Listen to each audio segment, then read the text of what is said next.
So we are starting with our next method, that is Frobenius method. इससे पहले हमने किया कि पावर सीरीज सॉल्यूशन जो हम फाइंड करते थे that was about an ordinary point. Now this Frobenius method is used to find power series solution about regular singular point. So singular point हमने क्या किया था, that x is equal to alpha is a singular point if p not at alpha is 0 and p1 over p naught as well as p2 over p naught are analytic at x is equal to alpha. अगर ये analytic नहीं होते तो irregular singular point होता है. अगर ये दोनों एनालिटिक होते हैं तो आपका रेगुलर सिंगुलर पॉइंट बनता है. सो अब फ्रोबेनियस मेथड की हेल्प से हम पावर सीरीज सॉल्यूशन फाइंड करेंगे about a regular singular point. So let the given differential equation with this. If x is equal to 0 is a regular singular point, then its series solution will be of the form. तो वहाँ पे हम लेके चलते थे y is equal to c not plus c1x plus c2x square plus and so on. मतलब हमने किया था summation c n x raise to power n goes from 0 to infinity. अब जब हम अबाउट सिंगुलर पॉइंट करते हैं तो हम इसको x raise to power m से मल्टीप्लाई करते हैं. So now the power series solution is given by x raised to power m into summation n goes from 0 to infinity cn x raised to power n. So जब आप इसको x raised to power m को अंदर लेके जाओगे तो ये ऐसे बन जाएगा where c not is not equal to 0. क्योंकि अगर c नॉट 0 हो गया तो पूरी डिग्री का फ़र्क, डिग्री विल बी इफेक्टेड. सो इसका डेरिवेटिव जब हम लेंगे dy बाई डी एक्स करेंगे तो आपके पास आएगा summation n goes from 0 to infinity n plus m x raise to power n plus m minus 1 cn. ऐसे ही D square Y by D x square आ जाएगा. Then you will substitute these values in the given differential equation. So ये given differential equation में जब आप put करोगे उसके बाद equating to zero the coefficients of lowest power of X gives the quadratic equation in m which is known as the indicial equation. तो सबसे पहले आपने देख लेनी है x की लोएस्ट पावर क्या बन रही है. क्योंकि यहाँ पे x की पावर m प्लस n है ना, तो n goes from 0 to infinity, तो x raise to power m will be the lowest power of x. So उसको ज़ीरो करने से आपको इंडिकल इक्वेशंस मिलती हैं. Equating to zero the coefficients of other powers of x gives you the constant c1 c2 c3 in terms of c not. Now substituting these values in number 2 इसमें put करते हैं to get the series solution of number 1. Clearly this is not the complete solution because the complete solution must have two independent arbitrary constants. So the method of complete solution depends on the nature of roots of the indical equation. तो यहाँ पे जब आपने lowest power of x को 0 put करके इंडिकल equation निकाली थी तो m के रूट्स आएंगे, क्वाड्रेटिक इक्वेशन बनती है ये आपके पास. So if the roots are distinct and not differing by an integer, जैसे सपोज़ करो एक रूट आया 3/4, दूसरा रूट आया 1/2. अब अगर मैं इन दोनों रूट्स का डिफरेंस फाइंड करूं तो जो आंसर है वो एक इंटीजर नहीं है. तो ये पहला केस आपके पास बन रहा है. If the roots are distinct and not differing by an integer then the complete solution is given by y a times y at m is equal to m1 plus b times y at m is equal to m2. तो जो आपने number 2 में c1 c2 की values put करके y निकाला था उसमें अब एक बार आप m की जगह m1 पुट करोगे. यहाँ से जो रूट्स आई हैं a times that solution plus b times the other solution. ऐसे ये कुछ और केसेस भी हैं. तो ये टोटल आपके पास 4 केसेस बनते हैं. तो ऐसे पढ़ के आपको याद नहीं रहेगा. So let us discuss the example simultaneously. So सबसे पहला एग्जांपल इन्होंने वही लिया है, case 1, when the roots of the equation are distinct and differ by a non integer. So this is the given differential equation. They are saying solve in series the differential equation. तो देखो पिछले में भी हमने आपको पिछले exercise में भी यही बोला था कि सबसे पहले हमारी जो कोशिश होती है वो x इज़ इक्वल टू 0 की ही होती है, अगर if nothing else is mentioned. अब इस केस में जब मैं x इज़ इक्वल टू 0 लूँगी तो मेरा p not x is 0 at 0. So for singular points p not x is 0. तो x इज़ इक्वल टू 0 आ गया. That means x is equal to 0 is a singular point. अब आपने देखना है कि क्या ये रेगुलर सिंगुलर पॉइंट है या इरेगुलर. तो आपने लिया limit x approaches to 0 p1 over p naught. ठीक है. So limit x approaches to 0 x minus 0, ये वाला 0, p1x over p not x. So answer आ गया हाफ. इसका मतलब it is analytic. Then limit x approaches to 0 x minus 0 की whole square p2x over p not x is minus 3/2. So both the limits are finite. इसका मतलब दे are both analytic. So x is equal to 0 is a regular singular point of number 1. अगर आपको यहाँ पे confusion हो रही है तो आप लेक्चर 1 में जाके एक बार दोबारा देख लेना वीडियो, कि वहाँ पे मैंने आपको डिटेल में समझाया था कि ऑर्डिनरी और पॉइंट्स और सिंगुलर पॉइंट्स क्या होते हैं. तो just give it a revision if you are not able to remember that. So अब क्योंकि ये हमारा रेगुलर सिंगुलर पॉइंट है तो हम लेंगे let the solution in series be given by summation C naught x raise to power N. N goes from 0 to infinity को X raise to power M से मल्टीप्लाई करेंगे. तो यहाँ पे हमें सी आइज़ के साथ साथ एम की वैल्यू भी निकालनी होती है अब. ठीक है. सो आपने ये लेट कर लिया सॉल्यूशन. सो या तो अब आपकी मर्ज़ी है, जैसे हम वहाँ पे समेशन में लिखते थे आप इसको वैसे लिख सकते हो, नहीं तो इनका भी ठीक है. इन्होंने साथ में nth टर्म ले लिया.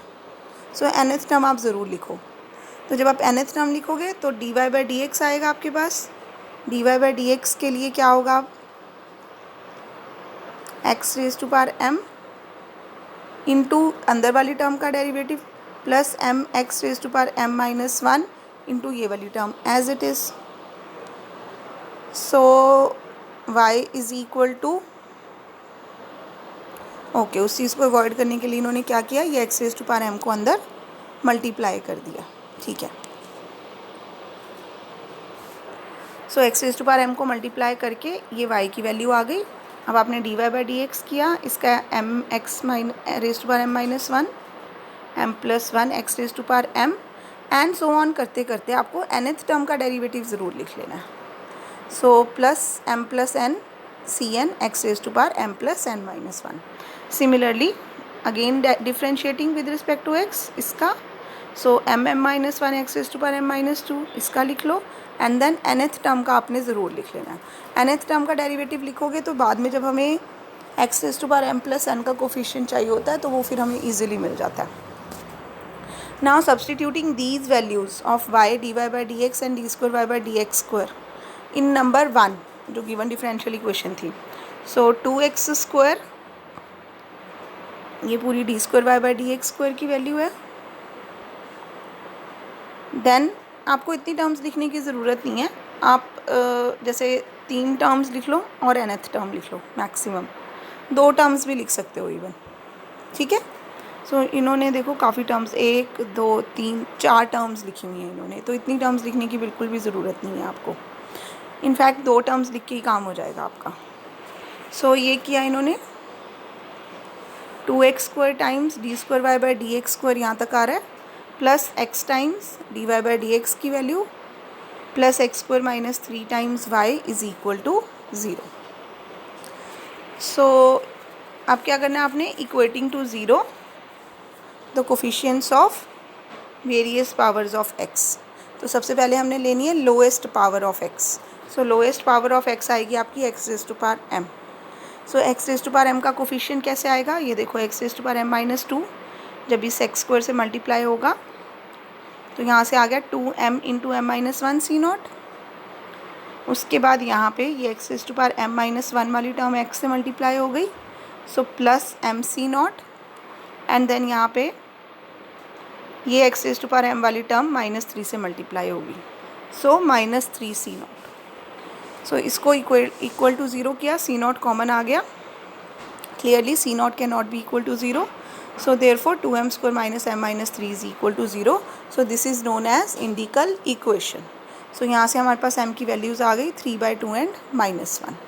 अब आप ये देखो, अगर मैं 3/2 और माइनस 1 का डिफरेंस करूँगी तो ये बनेगा 3/2 + 1 that is 5/2 which is not an integer. तो ये हमारा फर्स्ट केस बना है। सो फर्स्ट केस में अब हमने क्या करना है, यहाँ पे सबसे पहले C1 C2 C3 की वैल्यूज़ फाइंड करनी है। सो x⁻m के बाद x⁻m + 1 का कोफिशिएंट इक्वेट करेंगे। सो m + 1 के लिए ये वाली टर्म इससे मल्टीप्लाई होगी, तो ये आएगा 2m + 1 इंटू mc1, ठीक है, 2 टाइम्स m + 1 इंटू mc1। उसके बाद ये वाली टर्म मल्टीप्लाई होगी इससे, so plus m + 1 into c1 and then ये वाली टर्म मल्टीप्लाई होगी इससे, सो -3c1। सो इसको भी c1 थ्रू आउट कॉमन ले लिया तो ये आ गया। नाउ क्लियरली m की जो वैल्यूज़ हमें यहाँ से मिली थी, सो अब m की यही वैल्यूज़ हैं हमेशा। सो इसको अगर मैं सॉल्व करती हूँ 2m² + 3m - 2 को, ये ना इन्होंने कैलकुलेशन मिस्टेक की हुई थी तो ये इनकी गलत आ रही है इक्वेशन। यहाँ पे आएगा 2m² + 3m - 2। सो 2m² + 3m - 2 के अगर आप फैक्टर्स फाइंड करो, सो 2m² + 4m - m - 2, सो ये बन रहा है 2m - 1 इंटू m + 2। तो आपके पास रूट्स आ रही हैं 1/2 एंड -2 जो इससे डिफरेंट है। सो इसका मतलब this equation can not be equal to 0। So अब अगर ये इक्वेशन 0 नहीं है तो फिर क्या होगा, that means C1 is equal to 0। So C1 की वैल्यू मिल गई। अब आपने करना है coefficient of x⁻m + n। So coefficient of x⁻m + n के लिए हम nth टर्म देखेंगे। सो ये देखो, ये है x⁻m + n - 2, जब x² से मल्टीप्लाई होगा तो x⁻m + n का कोफिशिएंट आएगा। So I am getting 2 times m + 1 into m + n - 1, 2 times m + n into m + n - 1 into Cn। उसके बाद x⁻m + n - 1 यहाँ पे nth टर्म में आ रहा था, ये जब x से मल्टीप्लाई होगा तो x⁻m + n बन जाएगा। So I am getting m + n times Cn। उसके बाद x² वाली टर्म यहाँ पे x⁻m + n - 2 वाली टर्म के साथ जब मल्टीप्लाई होगी x² वाली टर्म, तो x⁻m + n का कोफिशिएंट आएगा। अब देखो Cn का कोफिशिएंट है x⁻m + n का कोफिशिएंट अगर Cn है तो x⁻m + n - 2 का कोफिशिएंट क्या होगा, Cn - 2। सो x² को जब इससे मल्टीप्लाई किया तो एक टर्म आ गई Cn - 2 एंड देन लास्ट में जब ये वाली टर्म -3 से मल्टीप्लाई होगी तो अगेन x⁻m + n का कोफिशिएंट आएगा -3Cn। सो ये आ गया हमारे पास। सो Cn वाली टर्म्स को कलेक्ट कर लिया, Cn - 2 को उधर ले गए, देन ये अंदर सॉल्व करके ये आया। सो यहाँ से हमें मिल गई Cn की वैल्यू एंड क्लियरली क्योंकि ये Cn - 2 है तो जो सबसे छोटा कोफिशिएंट होता है वो C0 होता है। So clearly n is greater then और इक्वल टू 2। अब आप क्या करोगे, यहाँ पे n की वैल्यू को 2 पुट करोगे इसमें तो आपको C2 की वैल्यू मिलेगी। सो इक्वेशन नंबर 3 है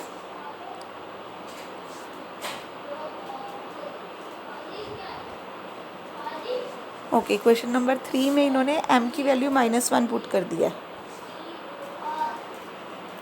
तो m को -1 पुट करके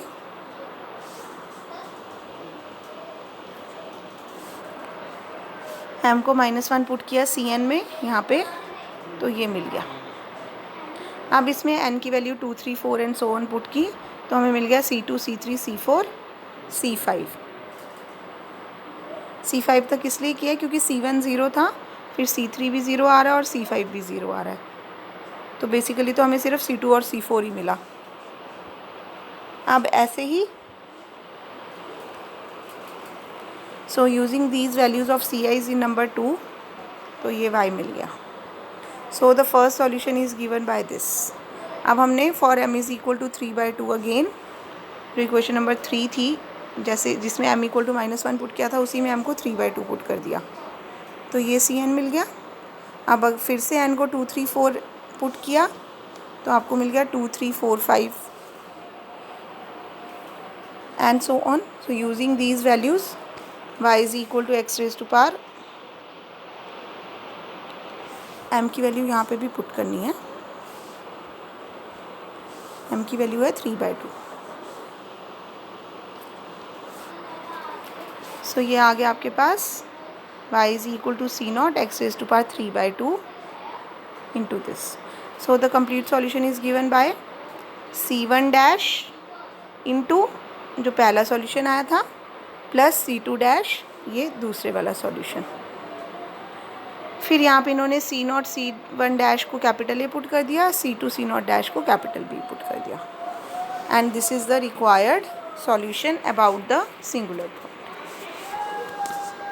सो I hope it is clear to you. एक बार दोबारा आप यहीं पे पॉज करके वीडियो को और इस एग्जांपल को अपने हाथ से सॉल्व करके देखो अभी, only then you will understand it properly and you will also get to know if you are getting problem in any step.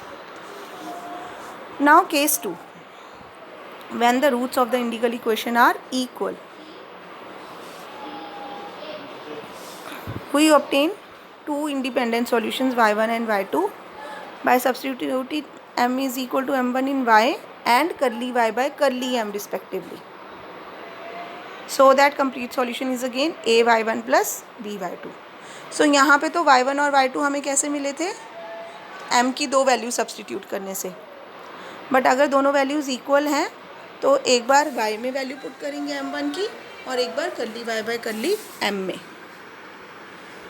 So you will see कि स्टार्टिंग वाला पोर्शन जो है वो सेम है, x इज़ इक्वल टू 0 पे आपका P0 x 0 बन रहा है, then x times P1 x over P0 x करोगे आप, and x times P2 x over P0 x करोगे आप, तो they are clearly analytic.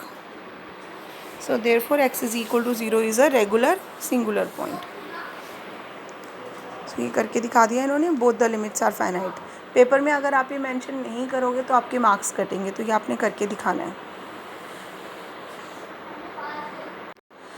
So therefore x is equal to 0 is a regular singular point of number 1। So let y is equal to x raised to power m into C0 plus C1 x plus C2 x square plus and so on. So x raised to power m को अंदर multiply करेंगे तो y मिलेगा, nth term ज़रूर लिखनी है, फिर dy by dx उसका डेरिवेटिव करके अगेन nth टर्म लिखनी है ज़रूर, and then d square y by dx square again nth term to be written. Then ये वैल्यूज़ आपने सब्सटीट्यूट कर देनी है in the given differential equation. So हमारी गिवन डिफरेंशियल इक्वेशन क्या थी, x times D square Y by D x square plus D Y by D X plus X Y is equal to 0। सो ये है miss printing है बहुत ज़्यादा इसमें, यहाँ पे है x टाइम्स ये पूरा d square Y by D x square चल रहा है plus D Y by D x चल रहा है plus x times y is equal to 0। Now equating to 0 various powers of x, सबसे पहले x raise to power m plus n देखना है आपने, sorry x raise to power m देखना है। So x raise to power m कहीं से आएगा,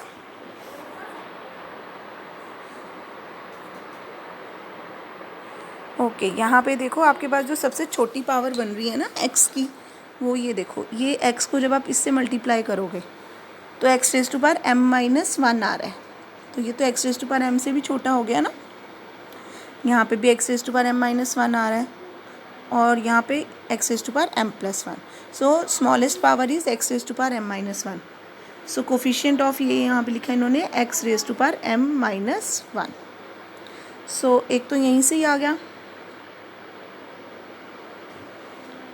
ये बन रहा है m m minus 1 C0 m m minus 1 C0, और दूसरा ये आ रहा है प्लस m C0।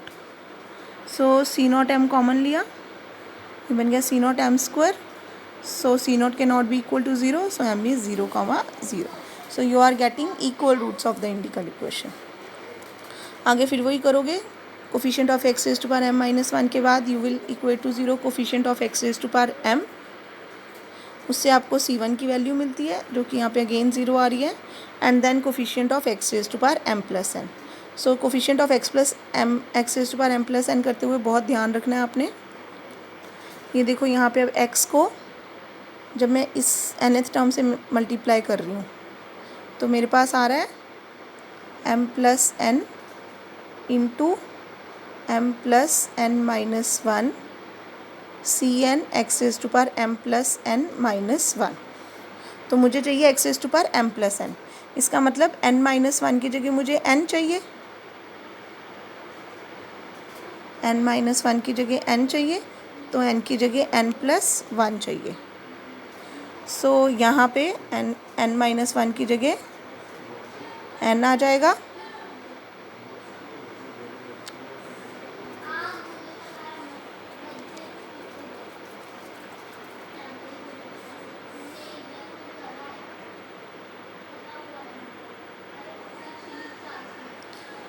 सो इस टर्म में n की जगह n प्लस 1, तो आपके पास आ रहा है m प्लस n प्लस 1, यहाँ पे बन गया m plus n into c n plus 1,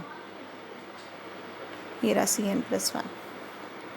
उसके बाद m प्लस n, अगेन यहाँ पे m प्लस n माइनस 1 है बट मुझे m प्लस n चाहिए, तो again n minus 1 will be replaced by n, that is n is replaced by n plus 1। So ये बन जाएगा m प्लस n प्लस 1 सी n plus 1, और उसके बाद देखो m प्लस n टर्म कहाँ से आ रही है, यहाँ से। जब इसको मल्टीप्लाई करेंगे तो बनेगा c n x raise to power m plus n plus 1।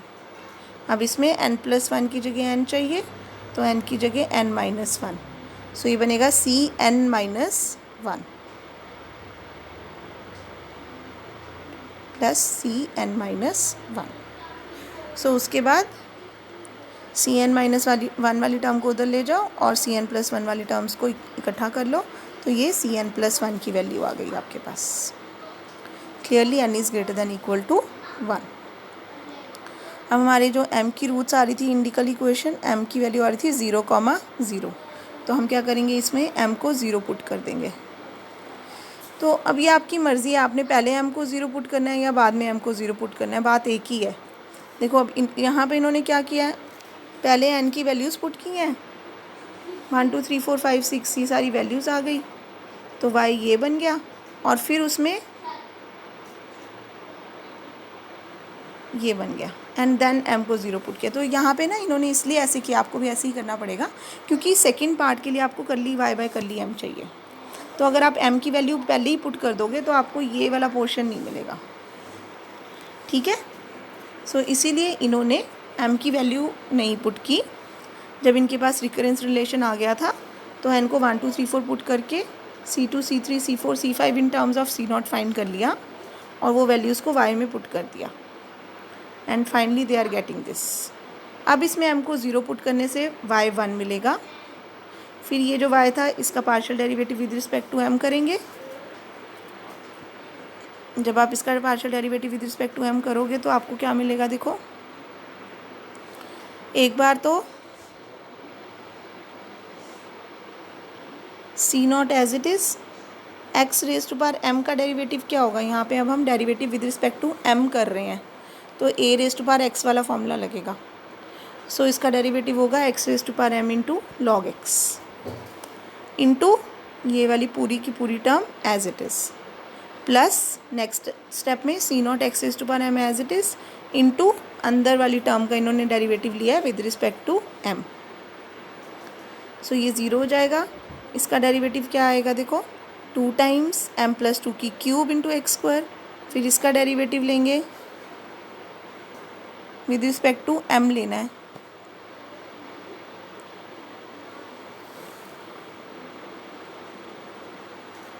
One over m plus 4 की whole square into 1 plus m 1 over m plus 2 की होल स्क्वायर इंटू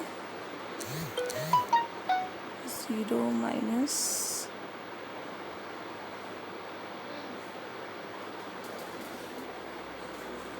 तो आप लेके देख लेना इसका derivative with respect to m क्या बनेगा।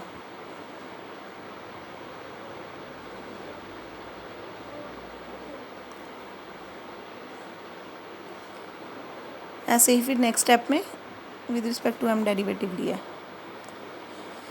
सो ये कर ली, बाय बाय कर ली m आ गया। अब इसमें फिर आप m को 0 पुट कर दोगे तो आपको y2 मिल जाएगा। सो इसमें m को 0 पुट करने से आपको मिल गया c not log x into this plus c not into this.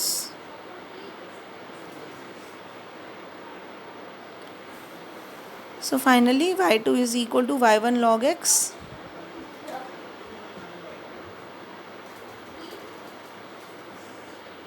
देखो अब हुआ क्या है यहाँ पे। So now your complete solution is given by y is equal to ये y1 और ये y2। इसमें देखो ये वाला जो पोर्शन है ये वाला ये सेम है ये वाला, तो y2 can be written as, ये c नॉट को भी अंदर ले जाऊँ अगर मैं तो मैं y2 को लिख सकती हूँ y1 times log x plus this. तो यही किया इन्होंने, y2 is equal to y1 times log x plus c not times ये वाली सेकेंड वाली ब्रैकेट पूरी की पूरी सॉल्व करके लिखी है। So the complete solution is given bye a times y1 plus b times y2 where a and b are arbitrary constants. Now case number 3. So case 3 क्या होता है, when the integral equation roots of the integral equations are distinct and differ by an integer making a coefficient of y infinite. अब अगर इनके बीच का जो difference है इंडिकल values के बीच का डिफरेंस अगर इंटीजर है तो देखो क्या होता है।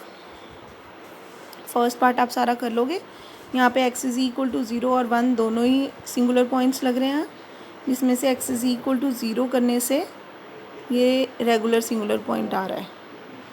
So y is equal to ये लिया हमने, मल्टीप्लाई किया, dy बाई डी एक्स की वैल्यू फाइंड कर ली, D square Y by D x square की वैल्यूज़ फाइंड कर ली। nth टर्म्स बहुत ध्यान से लिखोगे और ये वैल्यूज़ आपने यहाँ पे सब्सटीट्यूट कर दी। Now equating coefficients of various powers of x to 0. So again सबसे छोटी power x raised to power m minus 1 आ रही है, उसका कोफिशिएंट 0 करने से m की वैल्यूज़ मिल रही हैं मुझे 0 एंड 1। तो अब इनके बीच का जो डिफरेंस है वो इंटीजर है, इंटीग्रल डिफरेंस है। उसके बाद जब x raised to power m का कोफिशिएंट निकाला तो c1 की वैल्यू मिल गई,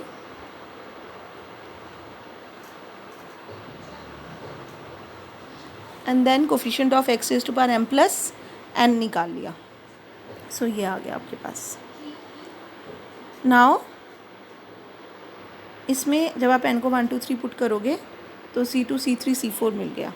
अब इसमें देखो प्रॉब्लम क्या है कि जब आप इसमें m को 0 पुट कर रहे हो यहाँ पे, सो यहाँ पे m को 0 पुट करने से डिनोमिनेटर 0 बन गया, तो c2 की वैल्यू इन्फिनिटी आ रही है।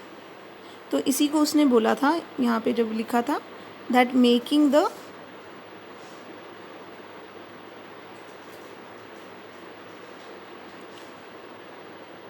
Differ by an integer and sum of the coefficient of y become infinity. तो c2 जो है वो कोफिशिएंट ऑफ y ही है,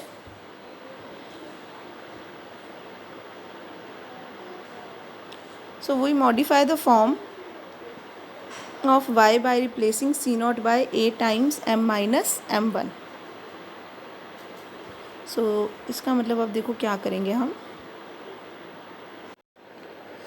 सो m को 0 पुट करने से ये y की वैल्यूज़ आ गई ना सारे कोफिशिएंट्स पुट करने से। सो m को 0 पुट करने से sum of the coefficients are becoming infinity.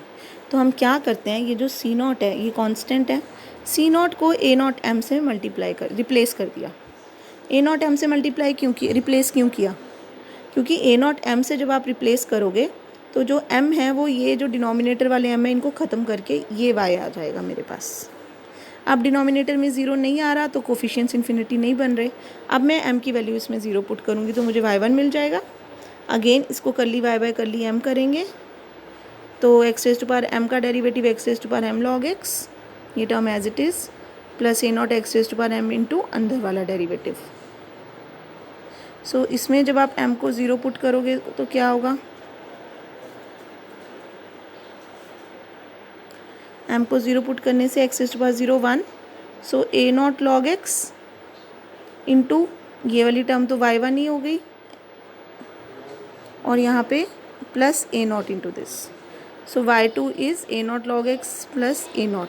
So the complete solution is given bye c1 dash A not into this, ये कहाँ से आया सॉल्यूशन, y1 जो हमने निकाला था ये वाला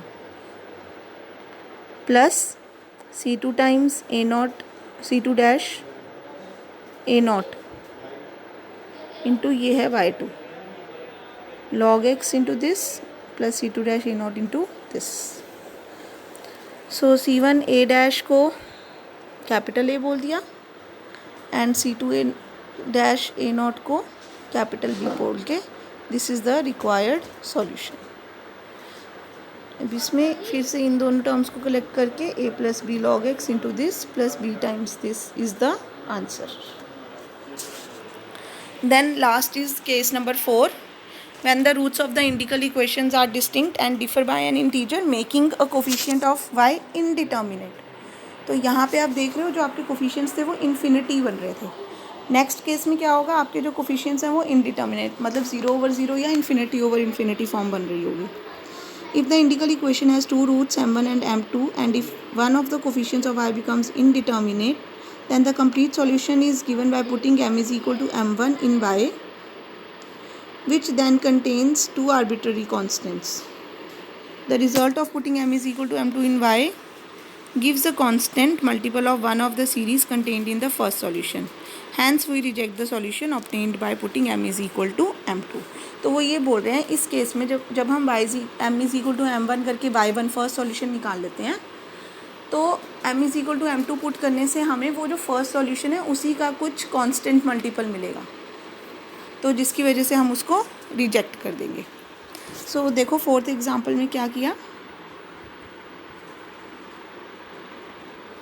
this is the given differential equation. Now here p not x is 1 minus x square, so x square is equal to 1 हो जाएगा, x is equal to plus minus 1। So plus minus 1 are the singular points जिसमें से हमने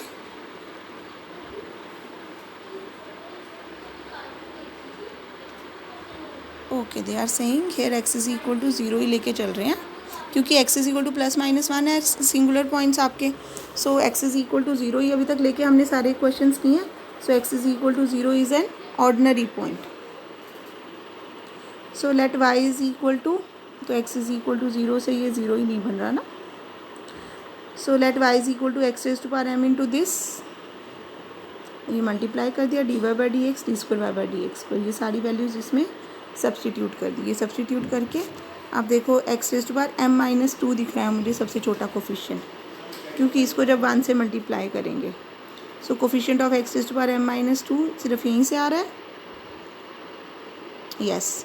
सो उसको 0 करने से m की value मिल गई मुझे 0 एंड 1।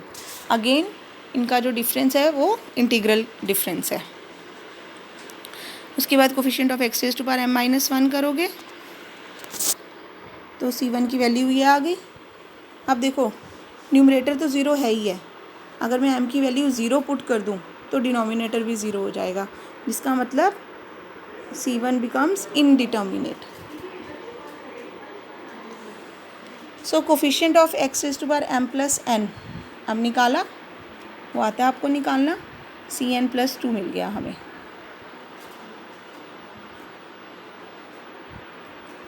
सो ये मिल गया रिकरेंस रिलेशन। इसमें n को 2, 3, 4 एंड सो ऑन पुट किया, ये वैल्यूज़ मिल गई C2, C4, C5, C6 की, C3 की भी है, C2, ये C3, फिर C4, C5, C6 and so on. अब m को 0 पुट करने से C2 is equal to minus C0 आ गया, C3 0 आ गया, C4 ये आ गया, C5 आ गया, C6 and so on. So substituting these values of Ci's, तो C1 की वैल्यू हमें क्योंकि नहीं मिली है तो C1x को ऐसे ही रहने दिया, C0 को भी ऐसे ही रहने दिया और बाकी सारी वैल्यूज़ हमने सब्सटीट्यूट कर दी। So C0 times this plus C1x। So here this is the required arbitrary solution. तो ये अपने आप ही A times first solution plus B times the second solution answer मिल गया हमें। So when x is equal to 0 is an ordinary point, we have already explained the working rule for power series solution in article 5. तो ये वाले question में क्योंकि x is equal to 0 एक ordinary point ही था, तो इसमें आप बिना x raise to power m लिए भी इस क्वेश्चन को कर सकते हो और आप करके देख लेना, आपका जो आंसर है वो सेम आना चाहिए, सेम ही आ रहा होगा इनफैक्ट। सो इसके साथ ही ये टॉपिक आपका ख़त्म हो गया। एक्सरसाइज मैं आपको सेंड कर दूँगी, तो एक्सरसाइज करनी है आपने इसकी पूरी और प्रैक्टिस करनी है क्वेश्चंस की।